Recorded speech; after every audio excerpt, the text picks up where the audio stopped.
when someone is betting on esports, the first thing they think is not farming simulator. Okay, fair. Hello, my name is Teemu. My name is Janne. And this is Esports Vikings Weekly. It's 2020, so we've upped the ante, so to speak. And we have a lot of different stuff now happening on the screen, and not just us two talking. Today we're gonna talk about a topic called how to bet on esports. We are, and well, I prepared quite a lot of images and everything in between. You know, what is betting? How do you bet? What's the different things you can bet on? Where do you go? Who's the best? Everything. And that's the goal. Just to tell people that why should they listen to us? How long have you been involved in esports betting? Well, probably longer than I legally should. That's a bad answer. I know, but you know, it's always been an interest of me. So you're now. I'm not saying I was betting, but I was following it. Okay. Yeah. Let's put it like that. Early 2000s. Yeah, pretty much. I mean, it was kind of hard to find esports betting in the early 2000s, but it started popping up more and more. I would say around 2007, 8, something. It started picking up at least, and then it's obviously exploded since. I would say like after 2010, every year there has been a lot of developments on the area. So. Not to go into specifics, but just so people understand, you actually made money out of it for years.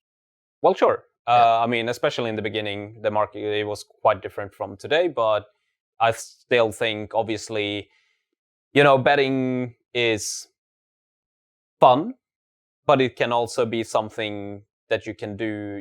If there's so much information, there's so much to follow, and we'll get all down to that later, but we should probably start with just what is betting, Yeah. What is betting for you? Just the simplest term. Simplest term, it's basically waging money towards a result of an event. And the outcome is what? Either you lose your money or you win more money. Exactly. So that's betting. But so we're talking about esports betting, obviously, and I think most people are familiar with traditional sports and betting in that. And esports betting for me is really no different. Besides, small differences maybe, but the basics are the same. You bet usually on a team to win. If they win, you win money. Yeah, that's it. And obviously, there's in esports, we had the history kind of starts with what we were talking about earlier. A long time ago, it was hard to find on the market, but now it's available. But we also had skin betting for quite a while. And I think most people who play games are at least aware it was a thing. It was really, really big, especially for CSGO and some other games as well, obviously. But that's where it really exploded, I think. And a lot of people today are probably, they have gone from skin betting to normal betting, so to speak. Yeah. So, which is good. Just to put a reminder there, skin betting, a lot of people, especially young kids who start doing skin betting, it's first of all really bad because even if it's skin betting, you're still gambling with money because these skins have a value in euros or dollars or wherever you live with your currency. So betting, I'm just betting an AK skin.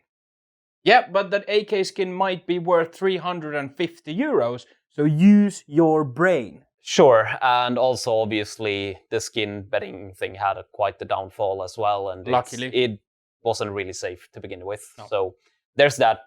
We have shown some pictures of the traditional sites that were up before for skin betting, and there was casino and so on as well. But that's not really the topic of today. I just wanted to mention it since it's quite a big thing in esports. So yeah. But to move on, I want to talk a little bit about the normal ways of betting. And as you can see on the screen, we have a tournament, which is a Dota tournament, and you can see the different odds for it. So we start with decimal odds, which is the European way to bet. And that's, for me and a lot of people, very straightforward. For an example, if you have 3.75 odds on a team, you bet on them, they win, you get 3.75 your money. So if you bet 100, you get 375. And to move on, we have fractional betting, which is the British system. And then we have Moneyline, which is American. So those are a little... I would like to say it like this. Instead of us explaining all of it, you can go to our website and you can read about it there. Or you can Google it, do whatever you want. So I think for most Europeans, the decimal system is very simple, but the other ones are a little bit more complicated. So obviously, whatever you prefer, you use that. Yeah. And most websites have, the option to change as well, or a lot of them do. So now to move on, I want to talk a little bit about the different types of bets we have in esports. Since normally, traditional sports have a little bit of a different, most have winning the game or win by 1 goal or win by 2 or so on, or the result. Or a goal scorer or something like that. Exactly. But so in esports, we have sometimes a few different versions of this because, well, esports plays a little bit differently from football or basketball or whatever. So as you can see on the screen, there's a few different games I picked out. And you have, for an example, like I said, the normal ones, but then you have maps played, for an example. You can win on who wins the next map, or by how many rounds in CSGO, for an example. Then you have amounts of kills in Dota or League of Legends, totaling the game, or first to 10, first to 20. Then you can also have something like who's the first to kill Roshan or first to kill Baron in League of Legends. And so you can see there's quite a few different options in esports. Of course, there's a lot of different games, so different games play differently. But I think that's something that is really interesting in esports, that if somebody offers you a lot of different markets, for an example, who's going to kill Roshan or Baron first? Yeah. I think that's a very interesting market because it's not really at all about who's going to win the game. It's just about an understanding what types of heroes or champions do they play, what playstyle do they use, do they often go for? Is that an important object for them usually to get first and so on? I guess you could, because that's about like timer when a certain event happens in the game. So to put that into traditional sports perspective, it's like, what time is the first goal going to be scored in X game?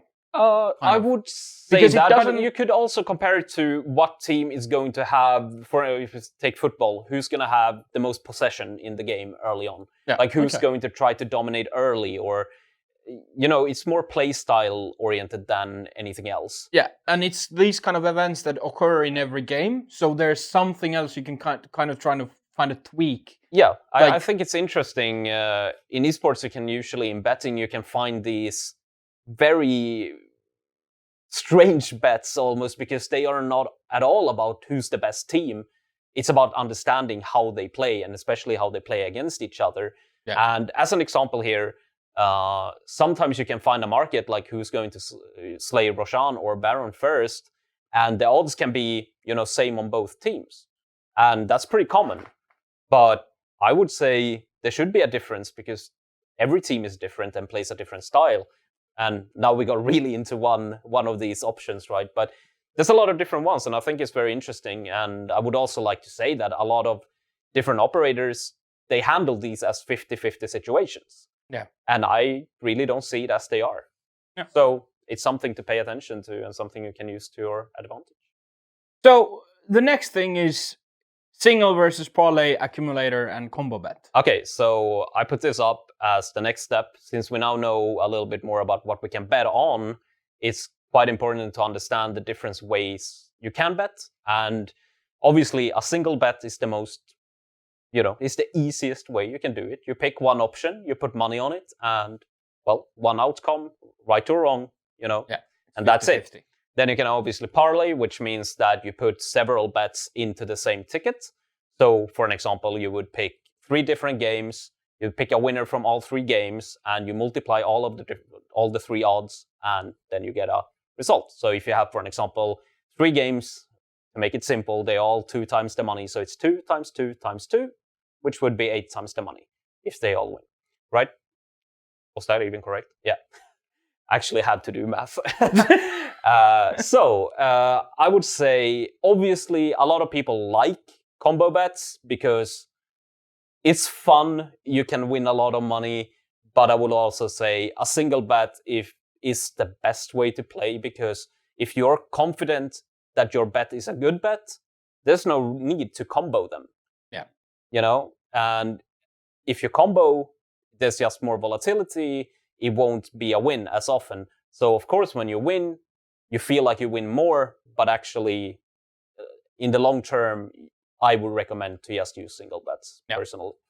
No, but it makes sense. Yeah. And next point I put up is also live betting, because live betting is a part of betting, obviously. And I think this is, especially for esports, this is something that is getting better and better.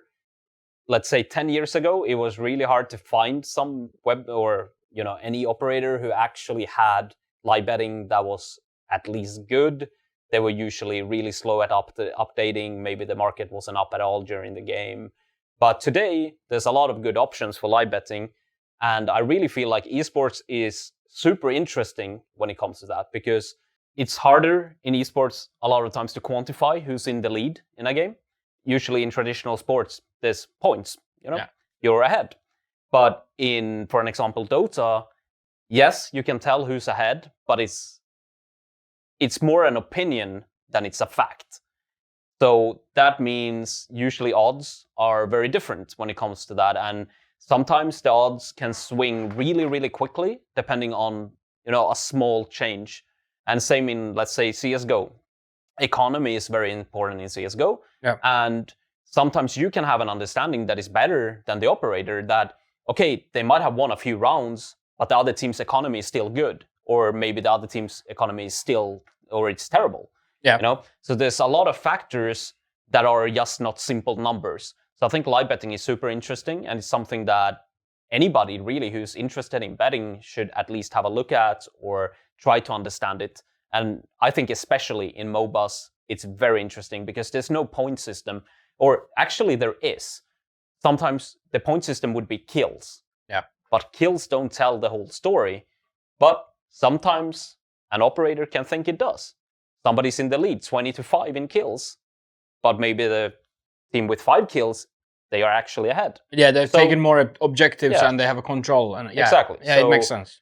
Live betting is very interesting in esports, and I think it's such a huge difference from traditional sports that it makes it really fun, at least. And then if you have a good understanding of the game, you can really, really do well on that market. But that's it for live betting and all the options and so on. I think the next step is obviously to find somewhere to bet. Yeah. And that is not the easiest thing, honestly, when it comes to esports, because there's a lot of places you can go, but they all offer very different things. And I think that's also a big difference between traditional sports and esports, because traditional sports usually are covered very well. You can find most of the football games you want to play on, or basketball, or whatever your game is, right? But esports, it has exploded, but there's still big differences between sites. So I'm going to show you a picture where I have I just picked random websites, no bias here. So as you can see, most of them have CSGO, Dota, League of Legends. That's very common. But then you can find other games like, I had a few FIFA, NBA, World of Warcraft's even on there, and then we have the amazing farming simulator. You can find almost anything, but you need to know where to go. Yeah. So I think before you start betting anywhere, you really make sure they offer the games you like, and that's super important. And usually I would think that most people are interested in a few, maybe a handful of games, right? Yeah. So make sure they have them, but more than that, you should also make sure they offer a big selection or a variety in those games. Sometimes you have websites who offer, let's say, even a big game like Dota 2, but they only offer a few games a day, or the biggest tournaments. But then you have another one who offers almost anything on the market, right?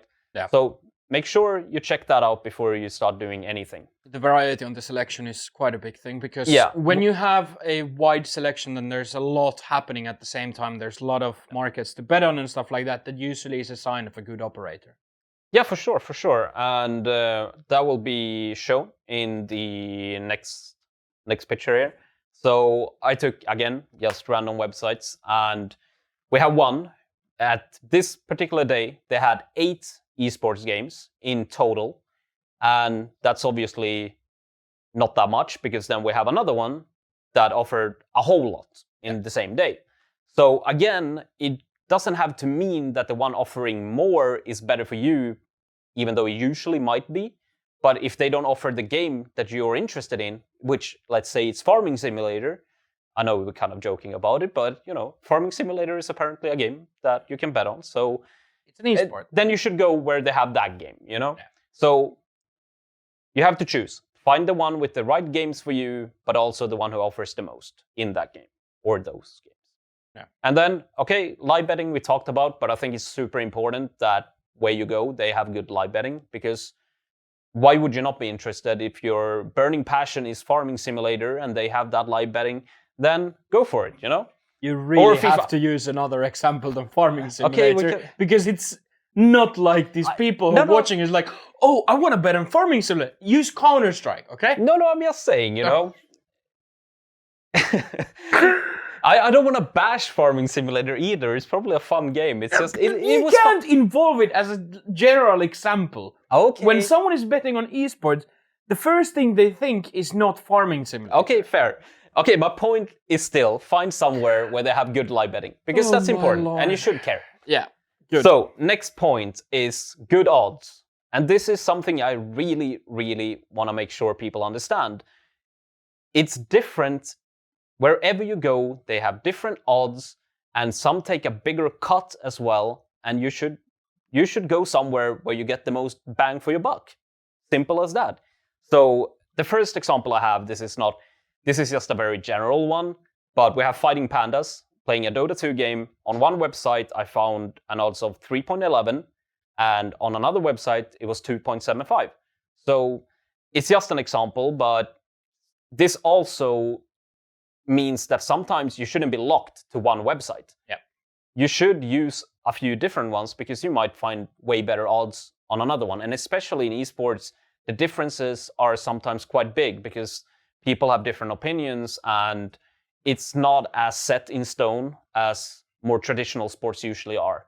So esports can differ quite a bit. And just to put it out there, like a difference with 0.05 is a big enough difference to switch to another side. Oh, it's huge, Especially if you think about it like this, if you put in 100 plus bets or 1,000 plus bets, that's going to be a lot of money won or lost. Like, it's super, super important. But I also want to point out in the second picture here, I compared 7 different sites. So we have ENS playing Ago. Yeah.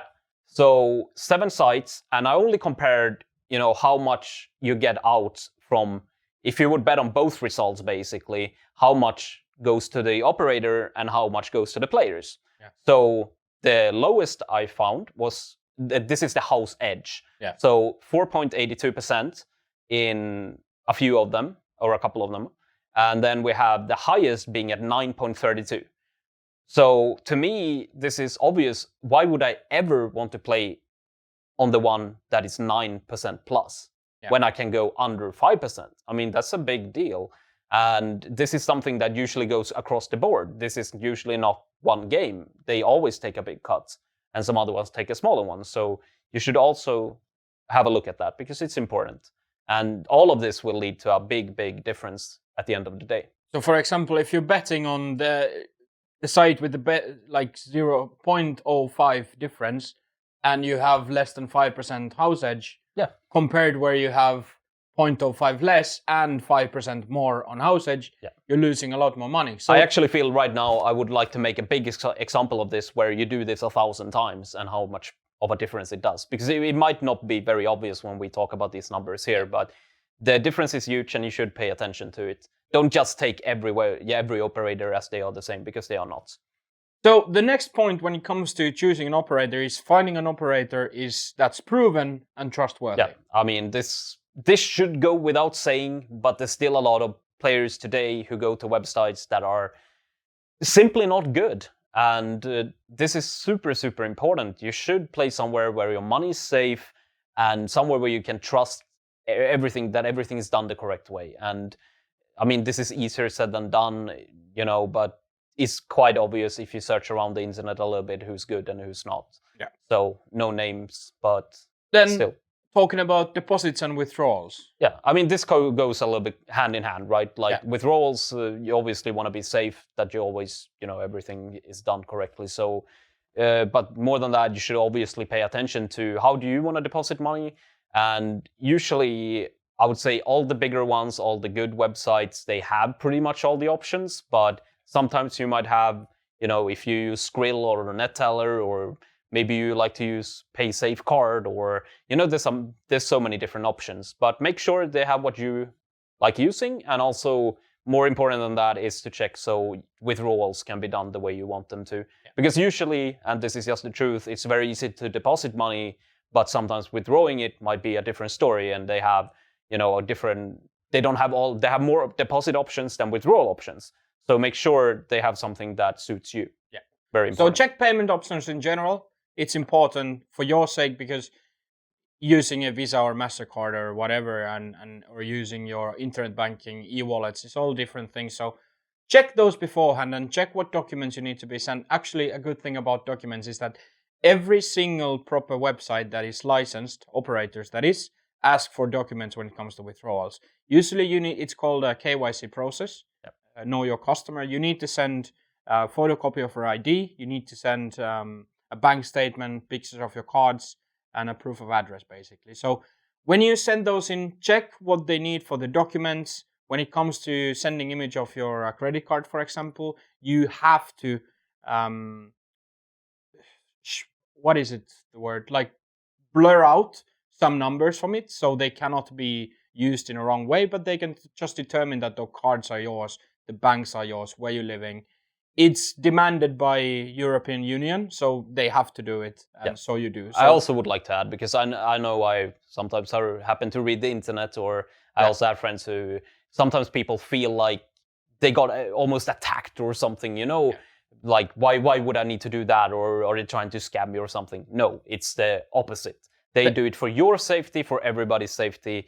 It's total standard procedure. So, that's just how it goes. So I think we can move on to, this is all kind of a package deal here. So licenses. Yep. And this is also a very important topic, and maybe you can take so for the license part, we have MGA, UK Gambling Commission, Curaçao, Estonia, Gibraltar, and Spell Inspection. Yeah, I mean, there's more, but these are some of the examples I took in my MGA picture. Is Malta Gaming Authority. UKGC is UK Gambling Commission. Spell Inspection is in Sweden. Estonia, obviously Estonia. Curaçao is in Curaçao. But basically, different licenses mean different things. To be able to offer services in Sweden, you have to have the Swedish Spell Inspection license. So if you are from Sweden and you want to bet on esports, find an operator that has Spell Inspection license, because it means they are legit. If they don't have it for some reason, it doesn't mean that, but it could mean that they are trying to do some shady shit, and Sweden didn't like that. Well, so I think, long story short, licenses are very important. Yeah. But I would like everybody, if you're going to start betting, read up on it. Read up on what the different licenses mean. We are not going to go through them all here today. No. But for an example, if, like you said, Spell Inspection like that is, for a Swedish player, that's important. Otherwise, you have like MJ, which is a good license. You can trust it. And this is just for players' safety or your safety, It's only to make your experience with betting good. Because if you go to the wrong website, you go to somewhere where they don't have good licenses, you might end up in a really bad situation. So, very important. The good thing to mention about MGA is that if you are from EU and you play on an operator that has MGA license, it means that all the winnings you get are tax-free. Yeah. If you are from Finland, for example, and you play on a Curaçao licensed operator, you have to declare tax from all your winnings, according to the law. So, as I said, seriously, read up on it. That's the best I can do for today. We don't have time to go through it all. So next step, obviously, this is a pretty big one, I think, bonuses. Yeah. So in the picture, you can see this is usually how it looks. There's a lot of color, and it makes you excited. There might be some superstar, Zlatan or something, and it's always it's supposed to sound good, of course, and I think bonuses are good, but you have to know what you get into. So read the rules, make sure you understand what you're doing, because it's not as simple as, 100% on 100 euros, you get 200.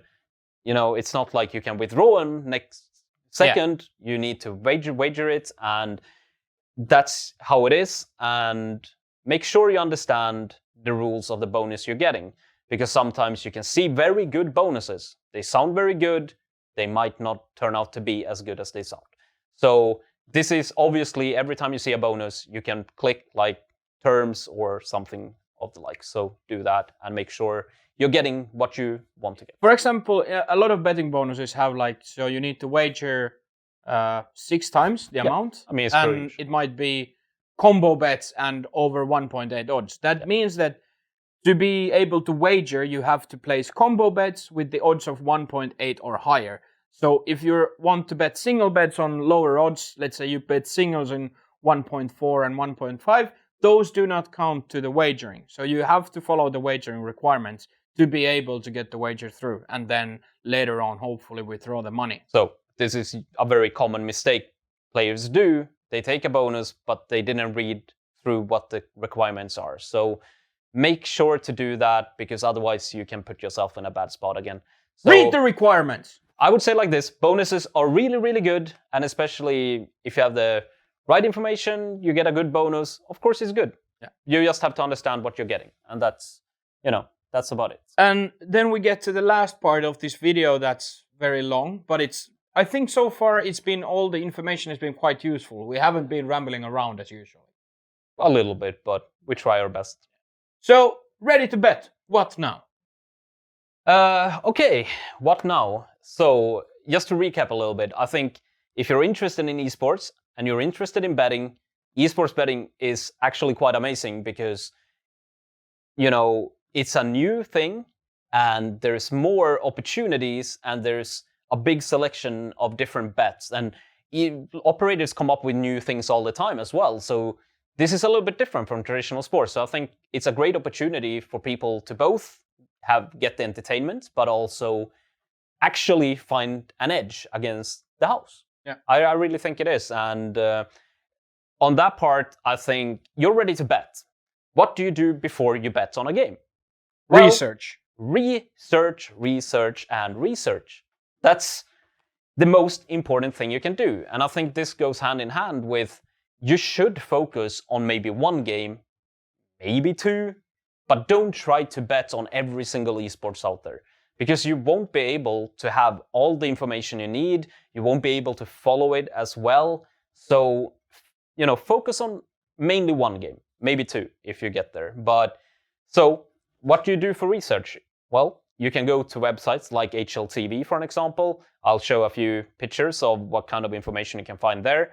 There's obviously something similar for every single game out there. You can get statistics, you can get, history of the teams. And this is obviously very, very important when you're about to place a bet. So, And I think another thing I want to add, which most people usually don't mention, is you should really use platforms like Twitter and follow players and teams, because usually all the news about, for an example, a stand-in in a team, or I don't know, somebody's sick, or somebody's mouse is less optimal than it should be, whatever it is, right? You can find it there, and you can find it this quick. Like, it's the freshest information about the game you're about to bet on. So you on. might get ahead of the operator, kind of, that you know about something that the operator doesn't know. This goes for traditional sports as well, but I think especially for esports, and operators are slower when it comes to esports, because esports is a little bit newer and it's not as big. So you should use that information to your advantage always. Yeah. So I could say a few things here. We're towards the end, right? Yeah, we're pretty close. Please be mature when you're betting. Don't think of it as something that you can just make a lot of money in a heartbeat. Be responsible. Also, be 18. Like, don't try to start online betting or betting in general when you're underage, because you'll just end up losing your money eventually, and that's just not good. So, responsibility here is a big thing. Yeah, and that is kind of my next topic here as well. Yeah. So bankroll and discipline is two things that you need, and you will never succeed if you go in there and you're betting all your money on a game because it was so sure. You will have to be very disciplined, play smaller bets, and usually I tell people, betting around 1% of all the money you have on one game is quite a lot. Yeah. Like it doesn't sound like much to a lot of new players, but it is. Keep your bets preferably under 1%. And like I said before, head towards single bets rather than parlays. And then I think a very important part, to get better and especially to see how you're doing, keep track of your wins and losses. So you can use a spreadsheet. For an example, I'll show you mine, which is very old now. I think it's from like 2016. But I was doing some betting then, and I kept track of all my bets all year. So I think that's the most important part you can do, because it gives you an overall picture, obviously, how you're doing, but it makes you understand as well that you can't win every single bet. Nobody would offer you 1.01 in odds if there was no possibility for an upset. There's always a possibility, and you have to understand that.